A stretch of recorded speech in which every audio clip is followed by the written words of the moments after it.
كان يستهزئ بسورة الكهف ويقول: أنتم أيها المسلمون لا زلتم تعيشون في عهد الأساطير، كيف يمكن لأناس أن يناموا 309 سنوات؟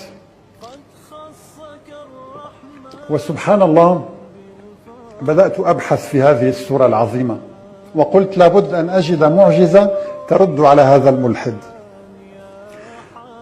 الله تعالى ماذا قال؟ ولن يجعل الله للكافرين على المؤمنين سبيلا.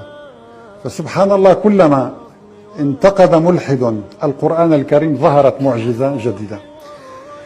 تأملت هذه السورة ووجدت أن الله في آخر هذه السورة يقول: ولبثوا في كهفهم 300 سنين وازدادوا 9، قل الله أعلم بما لبثوا. انتهت القصة عند لبثوا.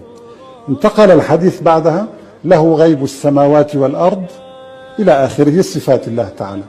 وفي بداية القصة يقول تعالى: لنعلم أي الحزبين أحصى لما لبثوا أيضا أمدا نحن نقص عليك نبأهم بالحق. هنا بدأت القصة. قل سبحان الله، أصحاب الكهف لبثوا 309 سنوات، والقصة تبدأ بلبثوا وتنتهي بلبثوا، فكم هو عدد الكلمات؟ وكانت المفاجأة، قمت بعد كلمات السورة أو القصة من لبثوا الأولى إلى لبثوا الأخيرة، وكان الرقم 309 كلمات بعدد السنوات التي لبثها أصحاب الكهف. سبحان الله.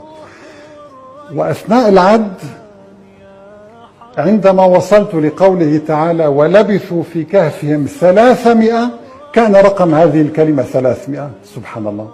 بالله عليكم، هل يمكن لمحمد عليه الصلاة والسلام أن يؤلف لنا قصة ويضبطها بهذا الشكل البلاغي الرائع، ويأتي عدد الكلمات من لبثوا إلى لبثوا يساوي 309 ما لبثه أصحاب الكهف؟ إن هذه المعجزة ترد على كل ملحد يدعي أن هذا القرآن كتاب بشر. وآخر دعوانا أن الحمد لله رب العالمين، والسلام عليكم ورحمة الله تعالى وبركاته. السلام الله وبركاته.